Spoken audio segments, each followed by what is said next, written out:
A warm welcome to everyone who has joined us here today for the second CGP workshop in 2022 on the implications of the war in Ukraine for global problem solving. And since I think some people joined us today who haven't been in this round so far, just two words, two sentences. The Council for Global Problem Solving is a circle of world-class think tanks and research institutions committed to providing long-term policy advice to the G20 and associated international organizations. And our members are engaged in a wide range of activities to offer policy advice to the G20. My name is Katharina Miranda. I'm the research director of the Council, and I very much look forward to this interaction today. So the topic is, as I said already, how the war in Ukraine affects global problem solving, so the ambition that we all have. And the workshop will be framed in the spirit of global solutions. So what strategies and outcomes are desirable in order to create the possible chances of global cooperation on global challenges, such as climate change. And this is all to be thought in the theme of recoupling in mind. Today is a little bit different than the workshops that we had so far, because we will have very short input statements by 8 distinguished speakers, followed by a discussion. And I already mentioned it, but I'll mention it again. I will keep strict time so that we ensure that everybody has a chance to give their statement.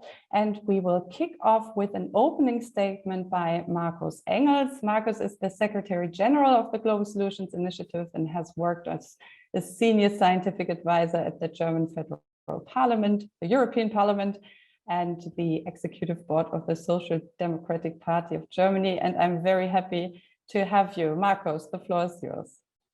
Yeah, thank you very much, Katharina. It's an honor to give a very, very brief introduction. I would like to start, most of you might know that we just finished the Global Solutions Summit in Berlin in May, and we are very glad that we had more than 400 on-site participants in Berlin, more than 4,000 registered participations, digital, and more than 50,000 viewers about the summit. And I think this is crucial because it is really much needed in these days that we keep our network together, because the war on Ukraine has many, many impacts. Of course, it's a humanitarian disaster, but I think there is a debate within think tanks, and some aspects of that are very dangerous. And I would like to name the following: that people are talking about a new world order, which might be multipolar and including new deals. And I think that our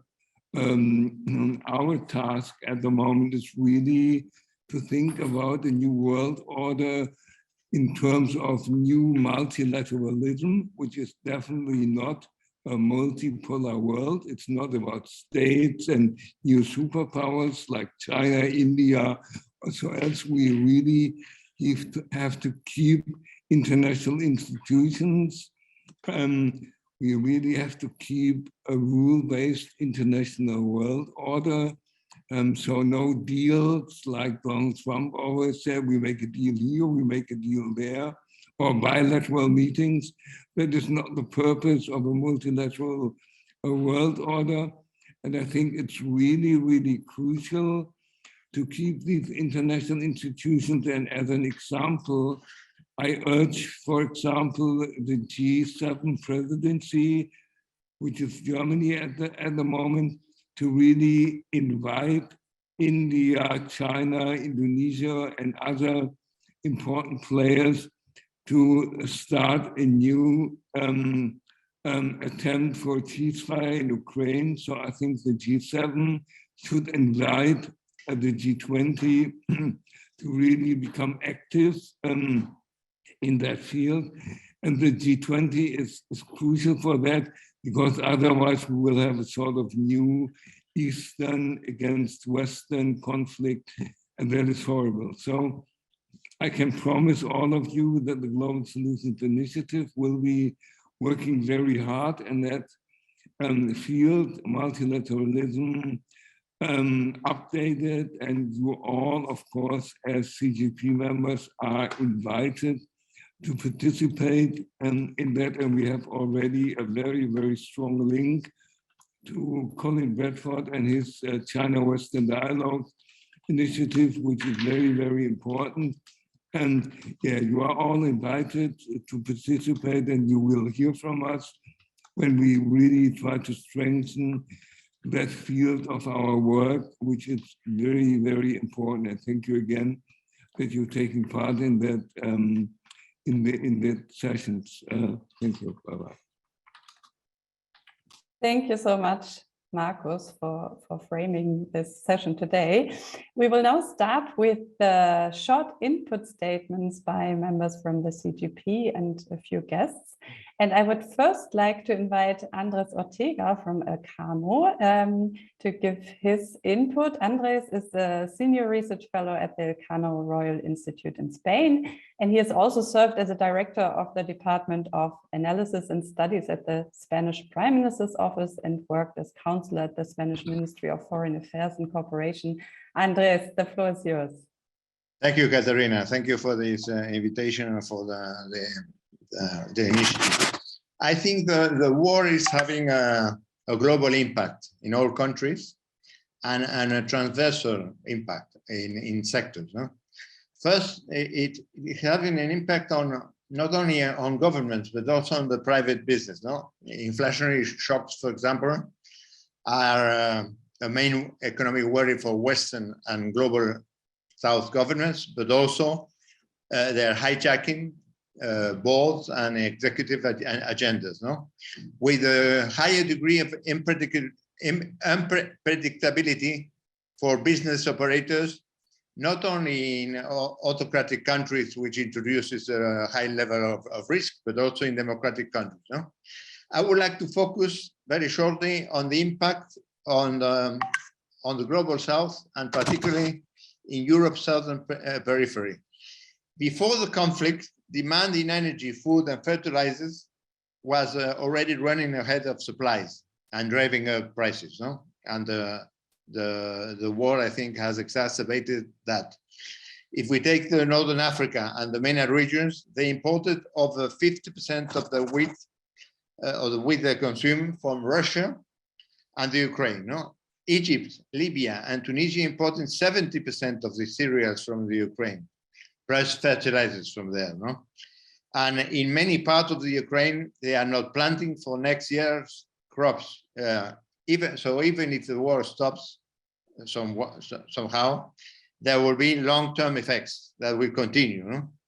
Plus, I think the inflationary impact on the energy crisis, in gas in particular, and in higher food prices with the possibility of hungers, especially in Egypt, Lebanon, Sudan, Syria, Somalia, Yemen, and the Palestinian territories, an issue that has never went and is coming back. You know? What should we do, or what can be done? I think there is a possibility of a new cooperation for that, to fight against that, between the Gulf countries and Europe to palliate these effects. Huh? And finally, I would like to end up with the impact on government. I think the UN is deactivated or paralyzed, and the G20, which will be necessary too. And I think we're in a world of more disorder, and the promise of globalization is losing out to a more multipolar, multi-actors, and more divided world. Thank you. Thank you so much, Andrés, for this way forward in a way. Next on my list is Cayley Clifford from SAIIA. Cayley is a researcher in the African Governance and Diplomacy program at the South African Institute of International Affairs, with a focus on Botswana, Namibia, Russia, and South Africa. Cayley, I look forward to your contribution. Thanks, Katerina.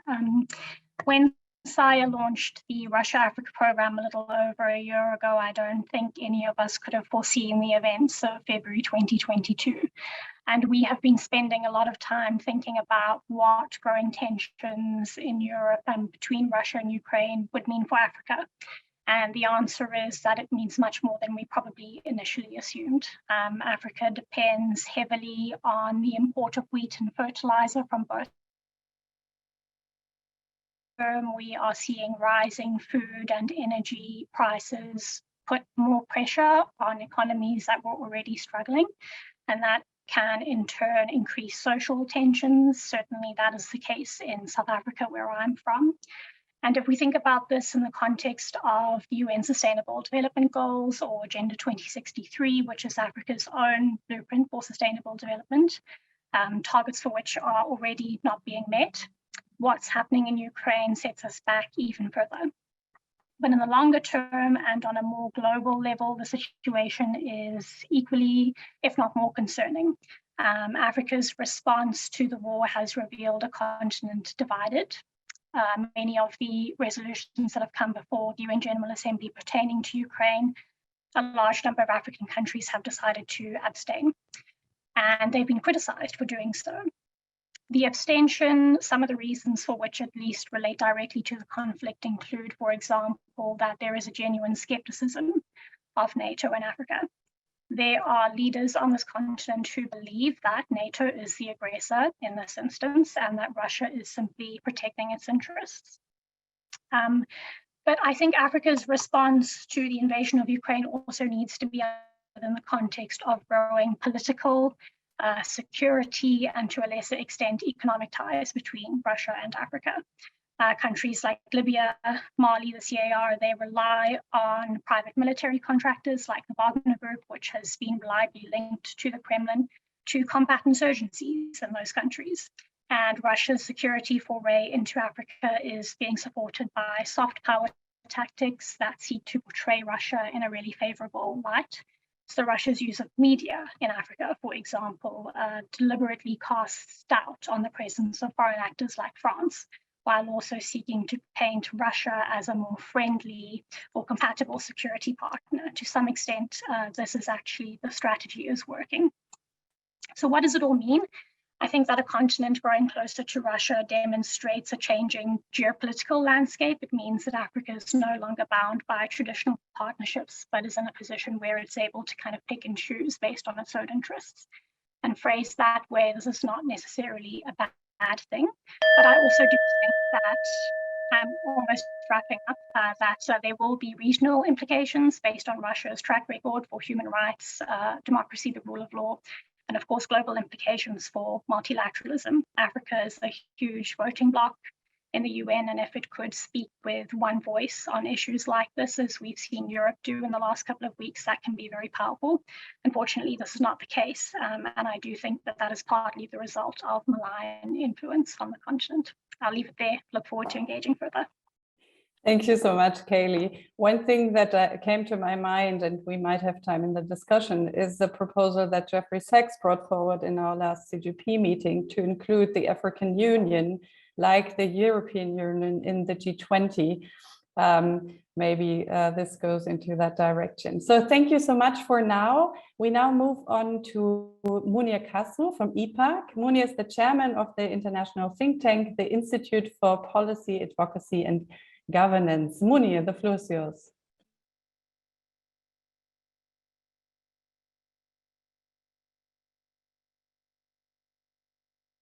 Munia, you're still muted. Oh, so sorry, Katerina.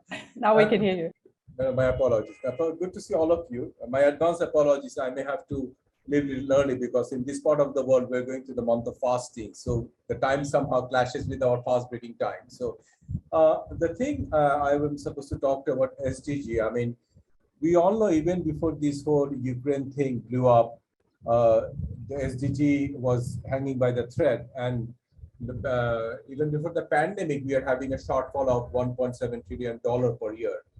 Now, during the pandemic, what has happened? It has exacerbated the situation. New 125 million people have entered into the poverty zone. hunger zone, and it's like almost the last nail in the coffin, this Ukraine war. So realistically speaking, whether this 2030 agenda is at all feasible is the big question we're facing now. We have much lesser resources with competing ends, and some of the key factors which are driving that global trade routes are seriously disrupted.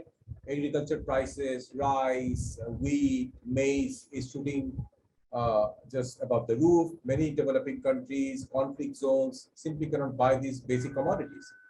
So these have been very exchanging situation, and hearing for what some of my previous colleagues had alluded to, under these trying circumstances, it's very difficult to isolate geopolitics, trade economy, and SDG. They're very interconnected. So one is affecting another, and the new, whatever word we may choose to describe, new world order, whatever, will be very, very different than the simplistic world we had during the era of Soviet Union versus the West. There are a lot of things, and one classic example, India, China, Pakistan, three countries we hardly say each other, voted in a similar pattern. So what I'm trying to say from the CGP side, what we might want to do, that what short, medium, long-term policy responses we might have to salvage the SDG 2030. I would strongly urge our colleagues think about it when the leaders come together within few months. If we can give some suggestions as to what can be done in the short, medium, long term to put the agenda on track, and it probably extend it to 2035 something that may be more realistic rather than having this academic debate when we know realistically energy prices, everything is far beyond our control. It will be very difficult to salvage. And what Jeff suggested, I'll add to that, we might want to have a separate, very focused policy before SDG, focusing what are some of the policy responses the leaders have. Imagine a situation where would these leaders be comfortable standing next to Putin, whether in Indonesia or India next year, Brazil next year? These are very real time questions. Again, this discomfort zone, how do they drive forward the development agenda? That is the key challenge we face. That gives us a lot of food for thought, a lot of work. And I would hope we can come with some very specific set of suggestions for our leaders to consider when they meet in Jakarta sometime end of this year. Katrina, I'm right on time. Perfect. Thank you so much, Munia. And I really look forward to suggestions from all of you about the short, medium, and long-term policies that we need to keep the SDGs on track, because I think it's very, very important. Thank you, Muni, for joining and taking the time even during this month, and know that others of you also are joining on very early hours or very late hours. It's great to have you all here. Thank you. And now I would like to hand over to Colin Bradford. Colin is a non-resident fellow of the Global Economy and Development Program at Brookings and the lead co-chair of the China-West Dialogue, which has been already mentioned by Markus. And Colin was also a political appointee in the Carter and Clinton administrations for 6 years and served on the staff of the United States Senate for 4 years. Colin is also a Global Solutions Fellow. Colin, I look forward to your statement. Katerina, thank you very much. Good to see all of you that I do know and be with all of you that I do not. Let me be as crisp as I can. For me, global problem solving equals the G20, and there's no global problem solving without China. And the war has had the effect on the global problem solving forums in a very impactful way, but it's had a big impact on geopolitics. It has shifted the dominant geopolitical narrative from US-China relations and the confrontational narratives that have characterized it to Europe and NATO's relations with Russia. And it's pluralized, as we had been advocating in the China-West Dialogue for a long time, this bilateral relationship, which was so toxic, to one that is pluralized, at least involving Europe. And Macron's election yesterday, which all of us should celebrate today, otherwise there'd be very little prospects for global problem solving in a meaningful way, it seems to me, is said that he was embracing the idea of an independent France and an independent Europe. And that has been a central tenet of the China-West Dialogue all along. So it seems to me that the basic problem is the relationship between the G7 and the G20. To what extent will the G7 really, and I would like to be enlightened on this by some of you who are closer to the G7 presidency of Germany is the degree to which the G7 is seized with the importance of the G20 as a global problem-solving forum, and the degree to which it is not. I am not convinced, I regret to say, as a US citizen, and as you can tell from Katerina's brief bio of me, that I'm a Democrat, and I knew Joe Biden when I was in the United States Senate. I'm all in favor of him, no question, but his policies on China have been difficult, and his focus on the G20 has been very thin as far as I'm able to perceive.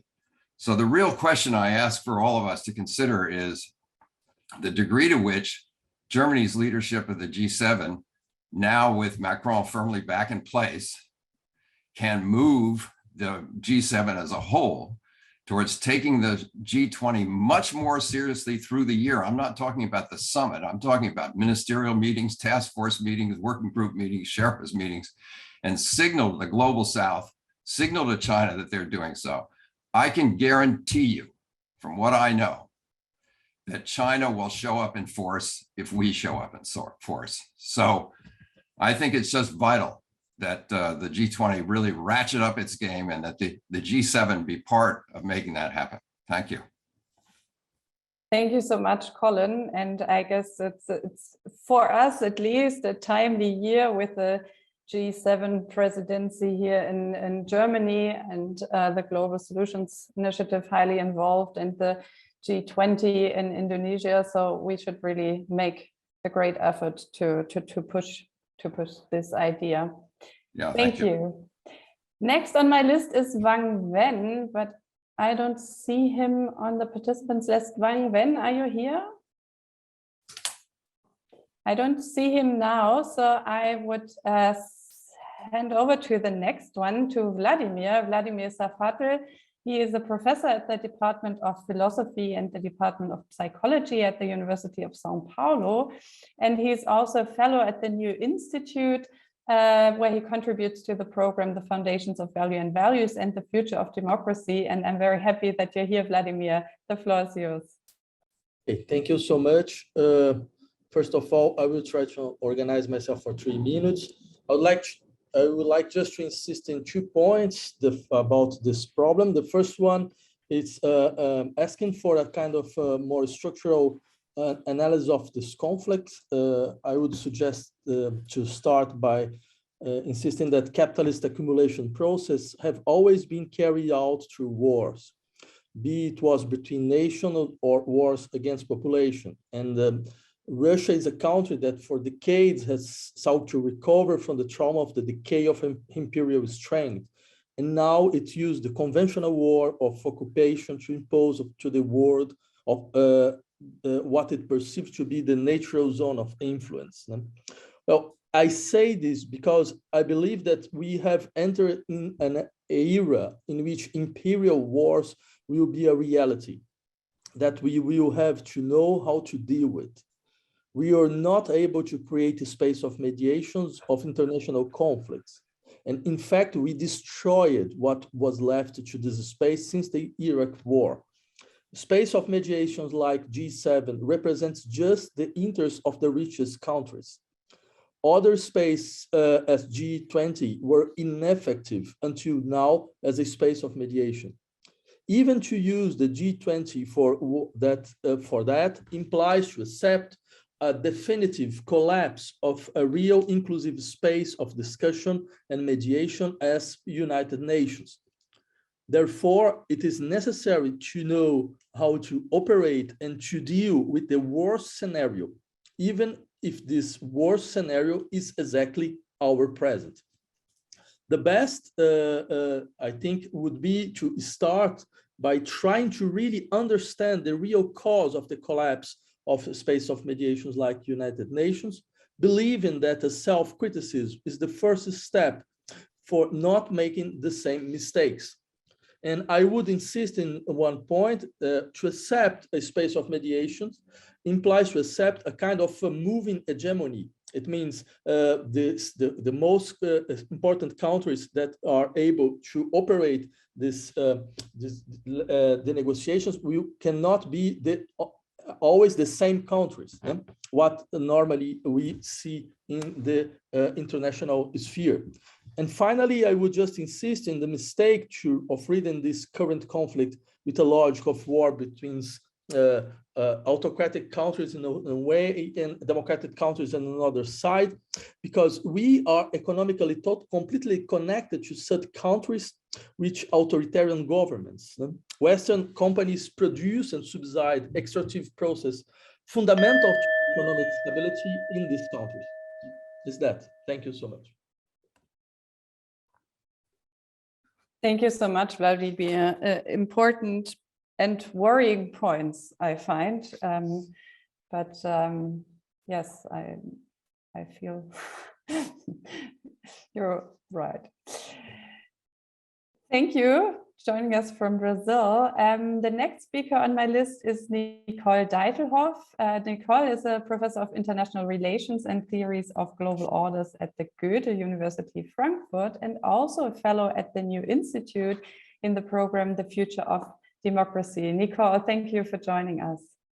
Thank you for having me, and I hope that my remarks are on the right level, because it's my first time here in this group.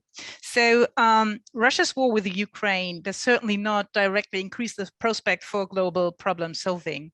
First of all, it has laid bare the conflicts between the so-called West and Russia, and indirectly, I would add China as well, making global solutions and global problem solving rather less than more likely.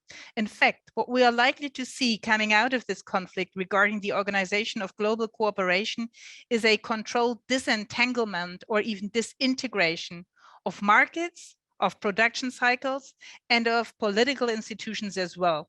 Meaning universal institutions with a universal membership become less important in the future, and regional or functional ones become more important. In short, cooperation and integration might remain high or become at least only moderately lower within the political camps, but they will become significantly lower between the camps, making global cooperation even thornier to achieve, let alone advanced models of cooperation that we need, for instance, in addressing climate change. Recognizing the imminent threat of weaponized interdependence that we have witnessed already during this conflict, particularly Europe is working hard to find workarounds for Russian energy imports. In the short term, this will most likely result in an increase in and prolongation of the exploitation of coal and explorations of LNG in so far unattractive areas, offshore, fracking, stuff like that. This is coupled with increased partnerships with countries such as the Gulf states to compensate for Russian energy imports. Both of these trends will likely hamper global problem solving with regard to climate change, because it will bind time and financial resources in exploiting fossil energies, which we need to get rid of. But there are, beyond all these kind of more frustrating effects that we will see in the short term, there are also, I think, signs of hope. Because there are also chances for increasing global problem solving that need to be proactively developed, however. First, the war has increased the awareness within the so-called West of its own fate, or in other words, the West as a political project might not have gone into this conflict, but it might come out of this conflict because of its conflict. Particularly in overcoming dependence from Russian energy, and I add again, Chinese technology imports, there's a great potential for a new quality of cooperation in energy production and in distribution alike. The same holds true for efforts in enlarging the support base of the so-called West. The last decades have witnessed a lessening of attractiveness of the West as such and of democracy as its model of governance. And I think what this conflict has resulted in is that it was a wake-up call to Western countries that it need to step up finally to make it attractive again. And I think we will see that in technology sharing and also in development assistance program that finally lead to a further integration of markets for states that are willing to share the West's ideal of governance. Sorry for being too long. Perfectly fine. Thank you so much, Nicole. And I think this was perfectly adequate for the cycle. And thank you very much for your thoughts. It seems like strengthening the G7 here is resonating in my ears. Next on my list is Creon Butler from Chatham House. He's the Research Director, Trade, Investment and New Governance Models, and he is also Director of Global Economy and Finance Program at Chatham House. And before he was, amongst other things, at the UK's Cabinet Office, where he served as Director for International Economic Affairs in the National Security Secretariat and G7 and G20 sous Sherpa in the UK. Creon, thank you so much for joining. The floor is yours. Well, thanks very much, and I very much appreciate all the comments that have already come, because I think they inform the situation very well. There's not a great deal I wanted to say. I mean, I think the first point really is that the issues to which problems are urgently needed, the drive to net zero, pandemic preparedness and response, international debt, they're clearly getting worse as a result of the Ukraine war. And we were in a situation where multilateralism was already under considerable strain because of the legacy of the Trump presidency and the rising tensions between, well, geopolitical tensions, particularly between the US and China. But these have clearly, following the attack on Ukraine, have got a great deal worse. And we discussed last month at the Global Solutions Summit, you know, I remember discussing with a number of colleagues, you know, how would it feel actually sitting in a G20 meeting with, you know, from a Western country with Russia on the other side, and I just couldn't see how it would work. And sure enough, this has come to pass. As we saw last week, a number of Western countries just walked out of G20 meeting. And this is probably a controversial thing to say, but I frankly think while the conflict goes on, the G20 is broken. I just can't see how it can come back together again. So we then have, I think, a number of options. One of clearly is not only what the G7 can do on its own, but also what it can do with an expanded group of countries. But they would typically need to be very like-minded: Australia, Korea, countries of that kind.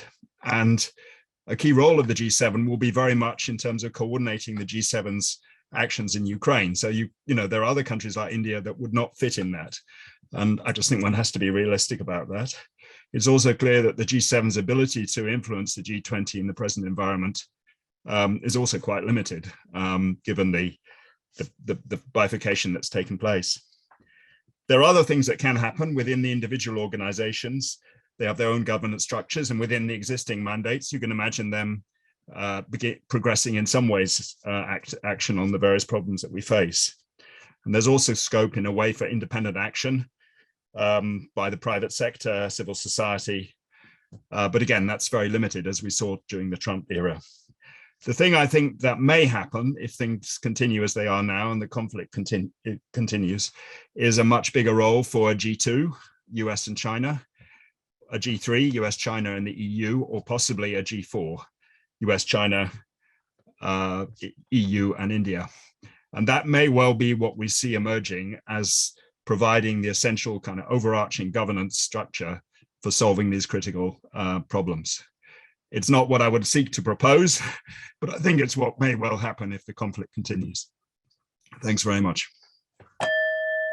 Thank you so much, Creon, for sharing this worrying thoughts. I see that Colin is nervous on giving a direct response, but very shortly, Colin. Sure. Oh, okay.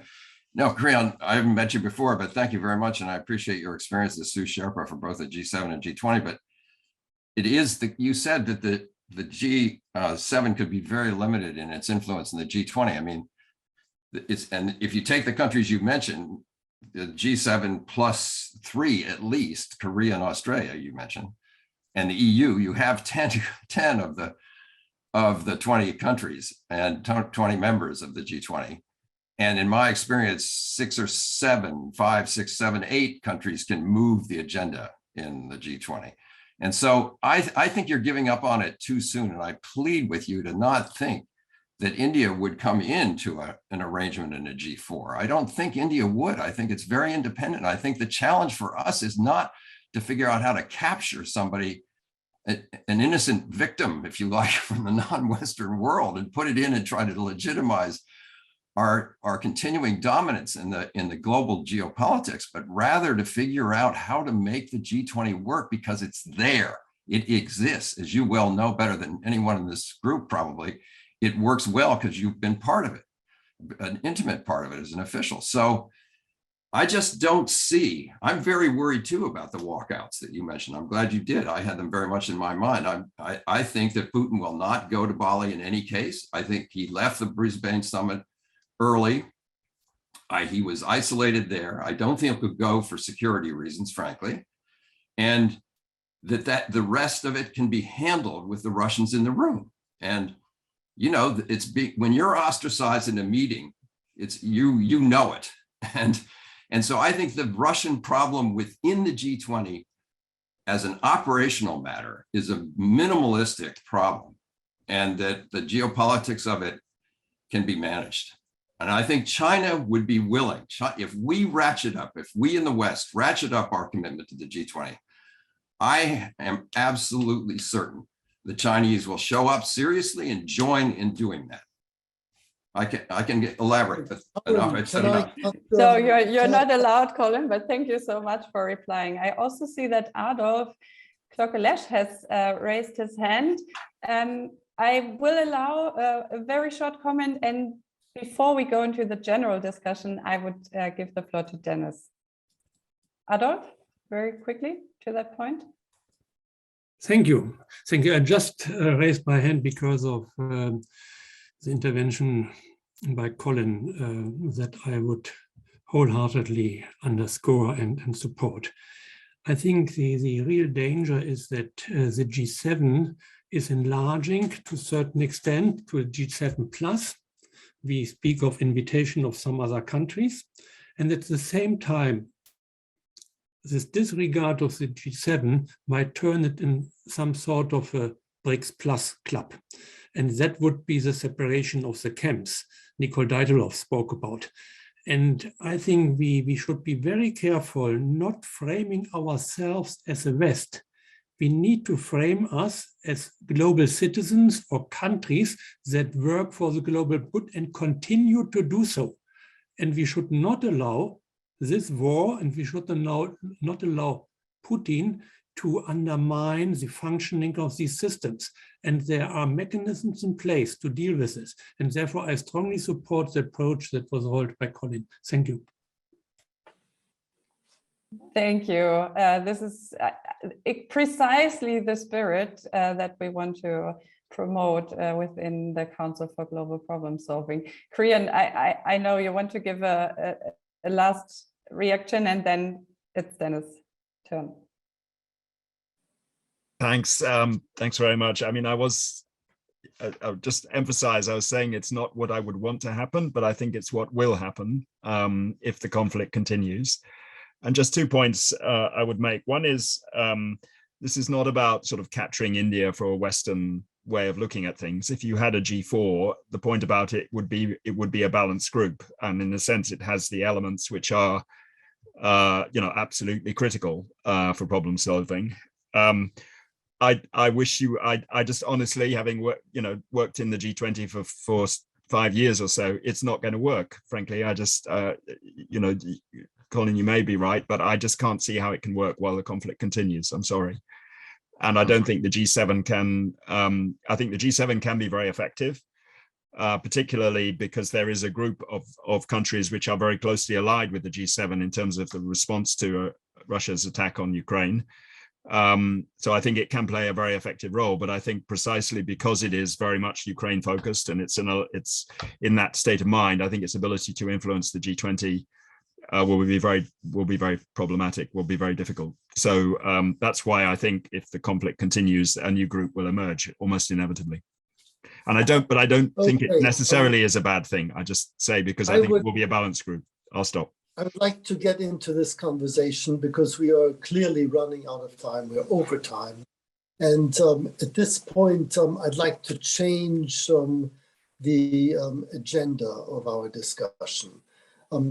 We, as the Global Solutions Initiative, stand at a critical juncture where we are at the intersection between the G20 and G7, and we understand this as an opportunity to use the flexible geometry of the institutions that we have to think of solutions, procedural and in terms of actionable proposals.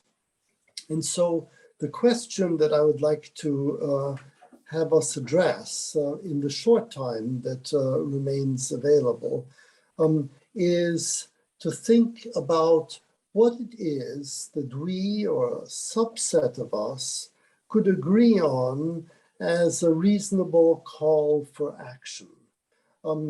Future generations will not forgive us for forgetting about climate change because there happens to be a war in Ukraine, and similarly for many other global problems. These global problems are urgent, they need to be dealt with, and the question that is most urgent, particularly from a global solutions perspective, is what is it that we should do at this point in order to make the world a better place?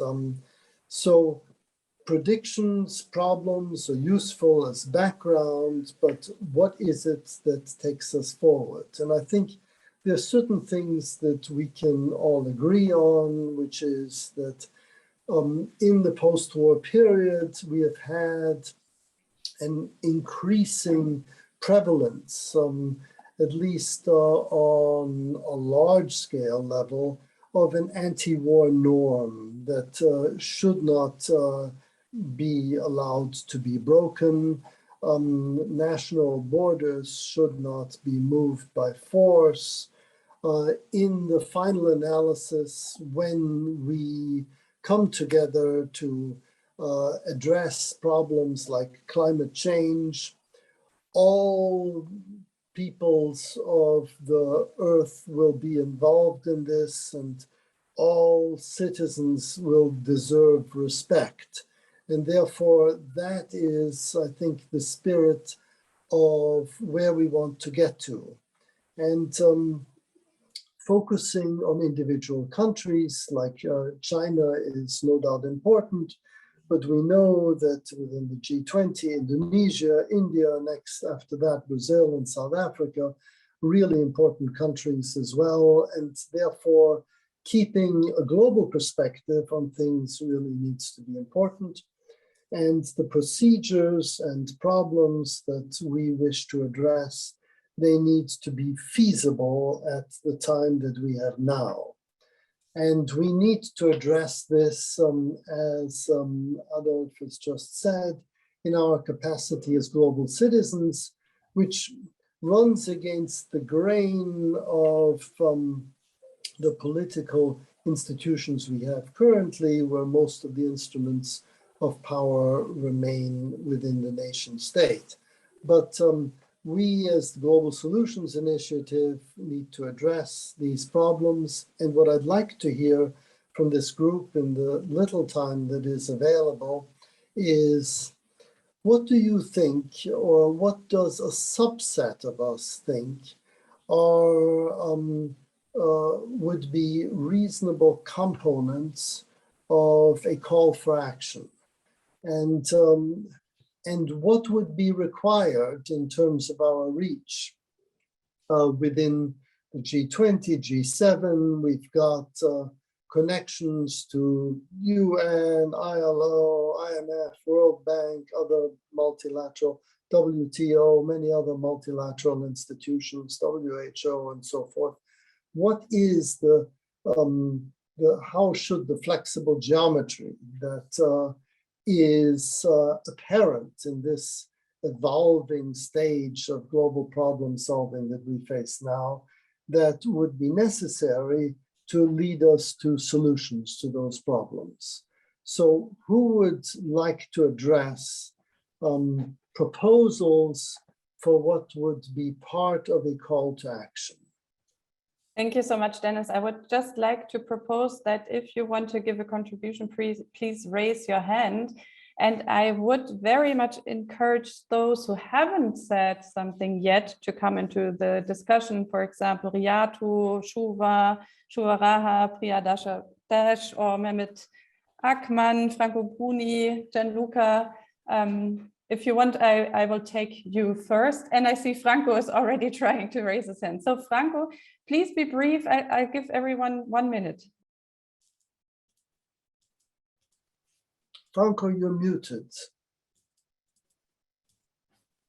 I don't have a full answer to what Dennis is asking, but I just want to point to the danger that the war, we give all the responsibility of all our problems to the war. I mean, gas prices started to raise much before the war. Inflation was there.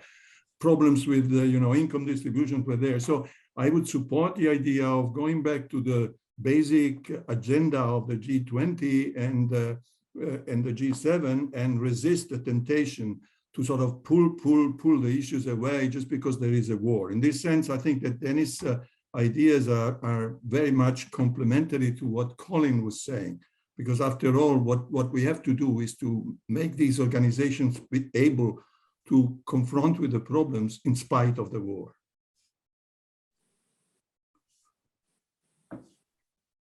Thank you, Franco. Who would like to go next?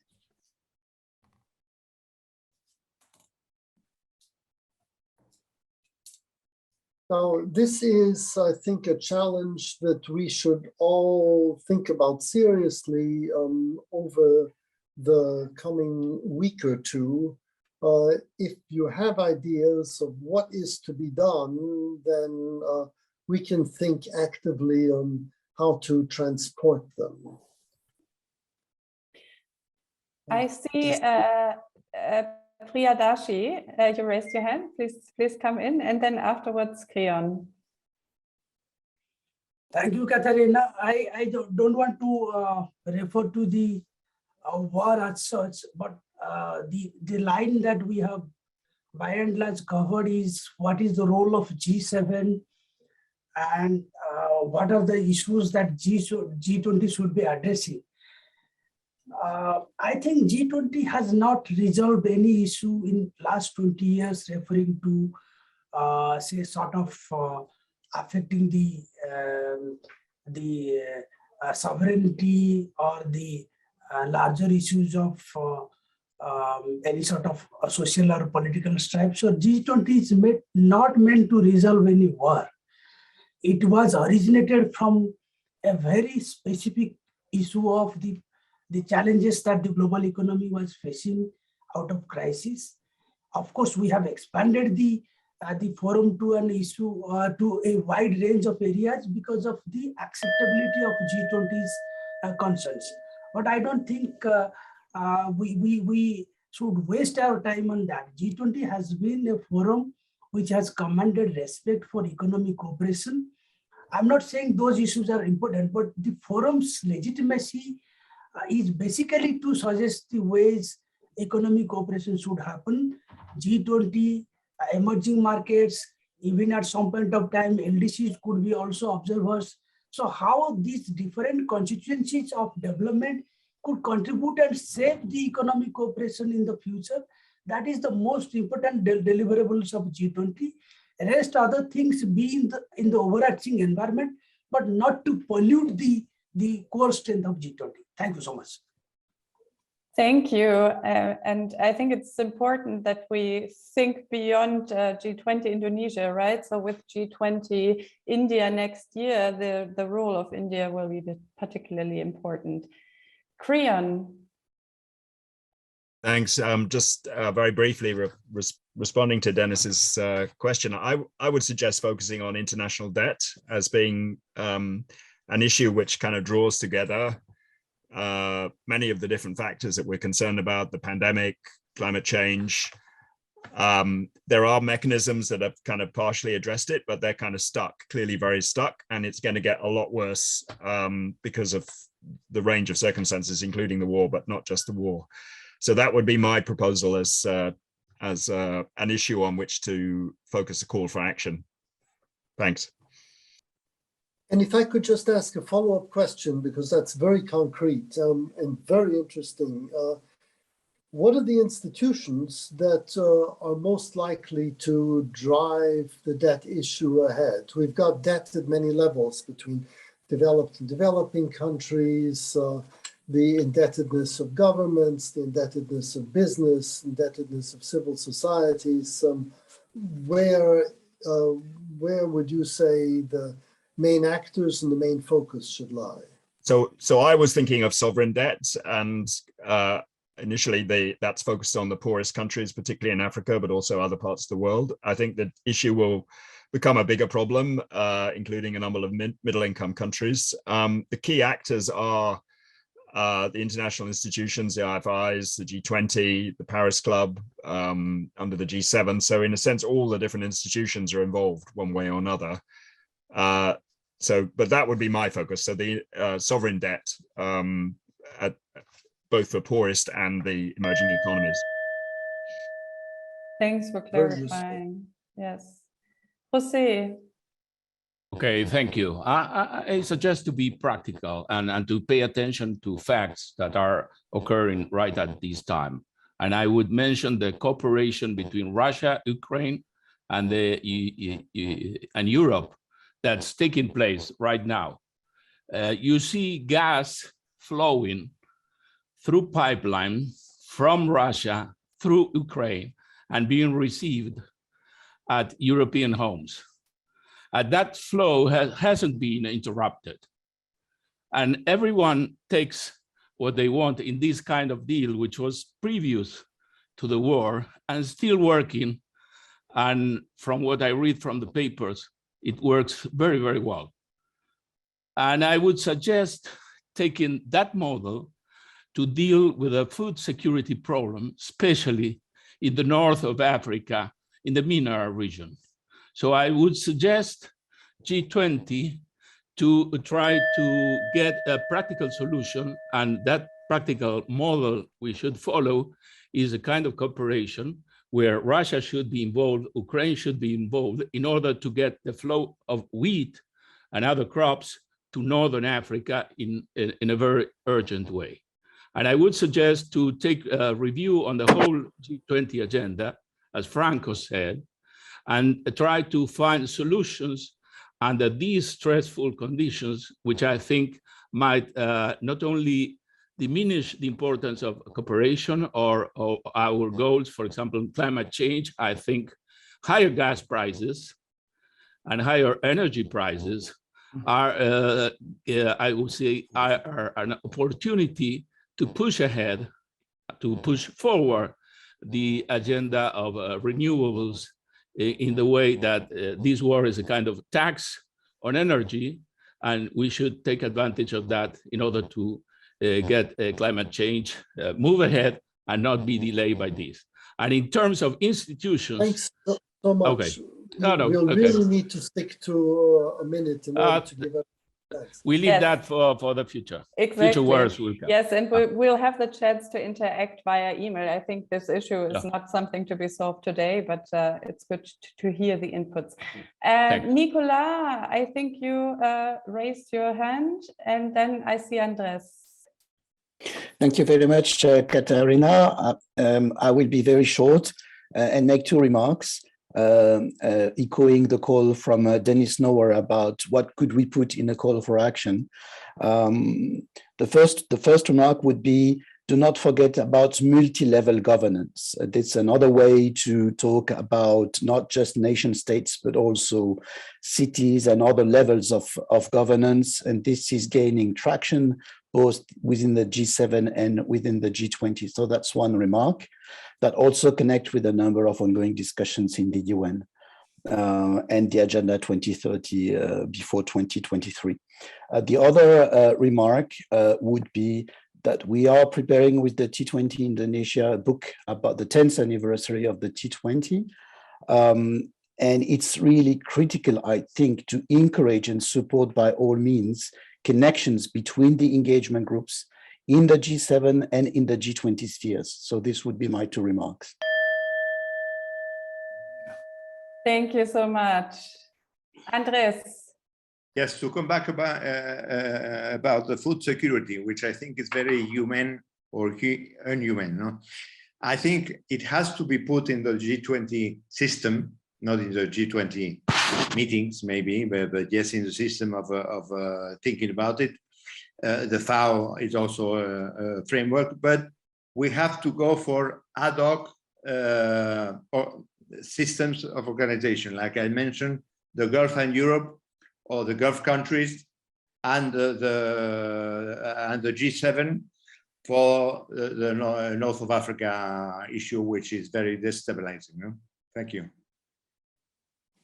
Thank you so much. I just wanted to come back to Nicolas. So as we have past, current, and future Think 20 leads here with us, I think this call for creating links between the G20 engagement groups is a really important one, and we should all strive at doing so. We are almost out of time. I would like to give Dennis a few last words before I close this meeting. Dennis. Okay, I think I'd like to encourage everyone to think very carefully about whether we can have a call for action by a subset of this group, and what should be in that call for action in very concrete terms, either in terms of proposals on who should do what, when, to what purpose, or in terms of procedures, who needs to get together to talk over what with regards to what hopes we might be able to fulfill in the future. And if we could say we will accumulate, gather your ideas over the next 2 weeks, then we'll be able to get back to you to see whether we have enough for a call for action in order to first publicize it through our various networks and collaborators, but also in getting in touch with the relevant decision makers and institutions in order to understand better whether there are pressure points that can usefully be engaged. I think that is the most useful way forward. Things need to be done, and we would like to gather your ideas. And as a group, we are far stronger than merely the sum of the parts. And particularly because as a group, we all have a strong voice in the public arena. We've got very good contacts to policymakers in our own countries and also at international levels, and therefore can mobilize much more than any one of us could do so individually. So I'd encourage you to take this very seriously and look forward to receiving your ideas and interacting with you on actionable policy proposals where appropriate. That's the end. Thank you so much, Dennis. And thank you also for joining us from your holidays in Korea. It's great to have you here, and it was really great to have all of you here with us in this virtual meeting today. So the idea of this call for action has just emerged, and I looked up. 2 weeks would be the 9th of May. Remy and I will send a short reminder to send us your inputs for this potential call for action. And we very much look forward to receiving your reactions towards this. Let me remind you that we have created a section on the Global Solutions Initiative website where you can follow the CGP workshop series, and the video or the recording of the session will be available there as well. And we also would like to publish your little statements, whether it's in the form of linking it to an article that you have written or the abstract that you have sent to us. And if you feel you want to share something there that hasn't been shared so far, please send this to Remy and I, and we'll make sure that appropriate output will be posted on the website. And finally, I wanted to announce that our next CGP workshop will take place on June 13th. where we will have the opportunity to discuss the T20 communique in advance of its publishing and giving our expert opinions on the future communique. So this is a really great opportunity for this network to be engaged in the Think 20 process.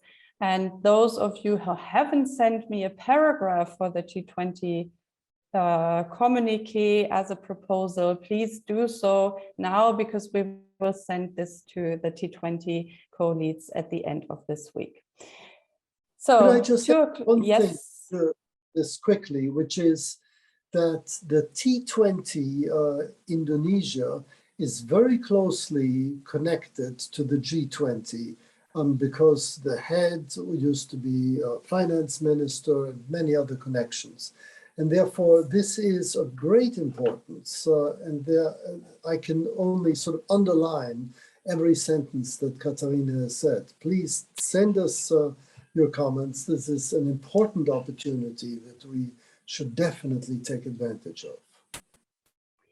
Thank you so much. Have a great day, afternoon or morning, wherever you are located. And I look forward to seeing you soon. Bye-bye.